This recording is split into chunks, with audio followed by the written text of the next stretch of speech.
Hey, what's up guys, Riff here. So I have to start this video off by addressing the elephant in the room, so to speak. So after nearly 5 years of countless successful campaigns and introducing thousands of you guys to their company, Advanced has terminated the contracts of both me and my wife, Darling Straub. Now, I considered many factors when deciding how to respond to this. Yesterday on Twitter, I said I was going to make a full video, but after reflecting on things, I think it's in the best interest of everyone if I make a brief statement here and try to move on. Now, if you want additional context as to what transpired here over the past couple of days, there are plenty of YouTube videos already out there, as well as just general context on Twitter. All this was so public, you can figure out the narrative and why people like myself and countless others are not only shocked, but incredibly disappointed by how all of this transpired. Now, if you want to support me, and many of you guys did through Advance for years, that's not an option. My code doesn't work, my page is gone, and if you want to support the channel, continuing on from this moment, the best way is to watch my videos, like, comment, and subscribe. And if you're a Giga Chad, drop a super thanks. You will get a heart from me, and that's probably the most direct and best way to support this channel. On top of that, I'm currently revamping my Patreon. I'll put a link to that in the pinned comment. Make sure to check that out. There's gonna be a lot of bonus content on there. Gonna really work on that. And also there's some other merch options I'm working on at the moment, but obviously it's not final yet. And when they are final, I'll let you guys know.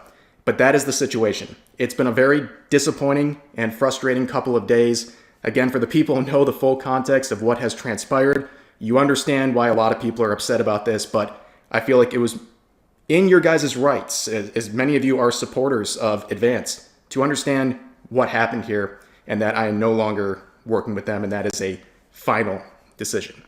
So, speaking of other elephants in the room, who's got to do that? Well, Highguard. Yes, let's actually transition into some content for today. Wow. Imagine making content, not having to make these addresses about controversies. But Highguard is a game that came out recently. This was featured at the Games Awards, or the Game Awards, and well, it fell on its face. This is a free-to-play game. We talked about it a couple days ago. It started off with a pretty decent peak at around 97,000 players, but since then, yeah, that is one of the most brutal drop-offs we've ever seen. Like, this is Concordian levels of failure.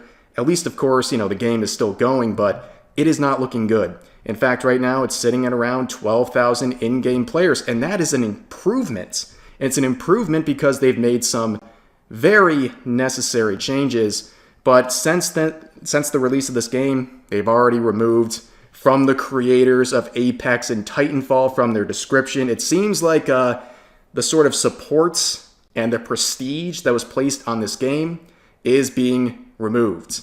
And of course, you look at other games, Schedule 1 right now has double the concurrent player number than Highguard. That is crazy. And keep in mind again, Highguard is free to play.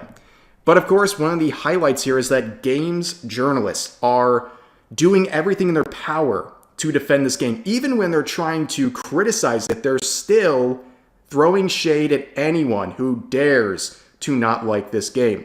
So Kotaku here with an absolute banger article saying Highguard has made some people unhinged, but that doesn't mean the game shouldn't be criticized.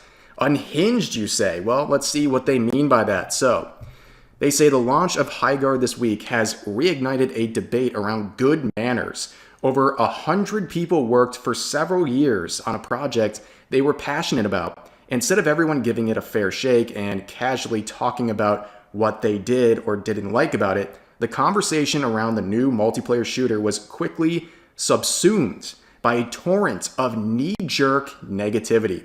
Social media is full of people dunking on the game for clout, and Steam reviews are full of users who barely touched it on PC before rushing to grade it almost entirely based on hardware performance. Well, that last part's fair. A lot of people gave up on this game instantaneously because they literally couldn't even get a lobby to play in because there wasn't enough players. The 3v3 style was really off-putting, and we'll talk about that in just a second because they made some adjustments to the sort of matchup dynamic. But again, they're calling people unhinged for for not liking this game and calling it a knee-jerk reaction when some people just instantly knew this game was not worth their time. The gamer also has come to the defense of Highguard, saying Highguard's failure shouldn't matter this much. Really? It shouldn't? Because this, as Kotaku said, this is a game developed by over 100 people. And, they put on the label from the creators of Apex and Titanfall. So they really hyped this up. It was featured at the Game Awards. Like, this was a big deal, okay? This was supposed to be a very hype project, but it fell on its face instantaneously. But according to the gamer, it shouldn't matter this much. It should matter. This should be a lesson. And one of the interesting things is that, well, people are defending this, okay? I'm seeing people defending this by saying Highguard is the perfect example of people asking for something new, and when it comes, they don't support it. Really? What's new? Yeah, ask here in the comment section, what is your example of something new? It's nothing new. It's like 6 games into one and not done good. I 100% disagree. Also, W Smug Editor, okay? This person said, content creators pissed. Nobody wants to watch them play or something. I'm not really believing any of that. My dude saw a horse and his mind was blown. This isn't new, though. This is just rearranging the ingredients like it's a Taco Bell promo item. Pretty fair shakedown there. And I saw this. I thought this was pretty funny. This is a safe space if you like Highguard. And it's a GIF of Dark Souls, which is interesting.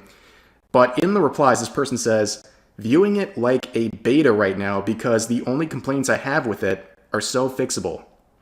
I really hate this mentality. Ladies and gentlemen, I really dislike this when people are like, yeah, a game, it's basically like beta on launch. No. Have these things fixed. If they're so easy to fix, why wasn't it done already?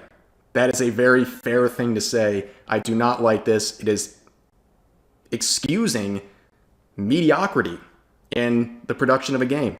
Who cares what it looks like on launch? It's just the beta. No, it's the launch. It should be ready. If these things are so fixable, it should have been done already. But they did fix something, and this is definitely a W for Highguard. So they added a new 5v5 limited time mode, which 5v5, from people who are experiencing it, they think this is a massive upgrade. Like, if this was available on launch, things might have actually been different. See, that's the problem when you introduce a game as a beta. People are turned off and they're not coming back. This is being very well received, but the player number has not recovered whatsoever in any sort of meaningful way. This came way too late. And again, good on them for doing this, but there's a reason why people are not going to come back. It was just that bad on launch. And also, it is important to point out, limited time. So I guess they're going to see how it works out. I think they're going to keep this 100%, but I don't think it's going to be enough to bring back any substantial amount of players. And then you can see Jeff Keighley still trying so hard to prop this thing up. He's been shilling this game so much that you must think he has some financial interest in it. Like, it's that much. And this game just hasn't panned out the way I'm sure he thought it would. But let's continue. It appears that the studio and its CEO are mad at the toxicity, saying the toxicity is challenging. Was there a different way? Was there a better way? And I don't know the answer to that yet today. I would not say that publicly. Basically saying I don't know how to make this game better. Well, we saw one example, 5v5. Should have been there on launch. But of course, talking about toxicity, there's plenty of people who have made valid criticisms of this game, but trying to veil it all as toxicity is, well, pretty expected. But there was some more from that interview where they're talking about dealing with the internet. And they say, unfortunately, the reaction to the trailer was, let's say, mixed. No, it was extremely negative. And they continue saying there were a few reasons for that. There's a general apathy towards online shooters today People were perhaps hoping for Half-Life 3 or a God of War to close the awards, and the trailer itself just failed to excite. It led to a harsh backlash towards Highguard. Disgruntled gamers were calling it the next Concord, and even the media joined in. Yeah, the media joined in, largely defending you nonstop and talking about the knee-jerk reactions from unhinged people as we've seen today. But also they say there's been a bit of a shift in the online mentality and sentiment around these games. I don't know that we really let it affect us. We've been successful in building big franchises that stand the test of time by continually surprising our audience and dialoguing with them, and that's the intention here as well. Ultimately, when you look top down from a 30,000-foot view, shooters are still the rocket fuel that is propelling the game's business, both in monthly active users, in playtime, in revenue. The CAGRs are really positive, strong, and continuing to grow. 5 of the top 10 games on PC are shooters by MAU. We can go on and on with stats, but still, there's an undercurrent of sentiment and some disregard. I don't think you're going to change people's minds by basically saying everyone is being toxic and then turning around and also saying, well, there's so many successful games in this genre, we're basically in good standing. No. Those games didn't fall on their face instantaneously, especially as a free-to-play game within the first 24 hours of launch. This is a disaster. I think this is like crazy levels of cope, and they keep bringing up the old studios, the old labels that they had made. Well, guess what? You're so embarrassed by the connection, it's been removed from the description on Steam. This game, unfortunately, might have had some potential, but as you can see, it has withered away. People are not impressed. And can they turn around? I think they can turn around a little bit, but all the way back to the level of expectations they probably had set for this game, I don't believe so. But anyways, that's going to do it for today's video. Again, thank you guys for all the support.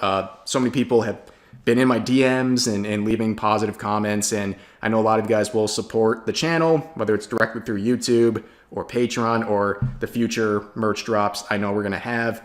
But yeah, it's just been a crazy couple of days, and I'm glad to just open up a video today and just record something. That's literally the best thing you can do. Just move on and keep going, because what else can you do? Like, wallow? No. Like, it's been a frustrating and disappointing couple of days, but it is what it is. This is unfortunately how a lot of things go with the current landscape we're in. And I don't think things are really going to change anytime soon. So, you know, just support me and your other favorite content creators in ways that make sense to you. And that's really all I have for today. So as always, feel free to share your thoughts about today's topics in the comment section down below. Hope you guys enjoyed the video, and I'll see you next time.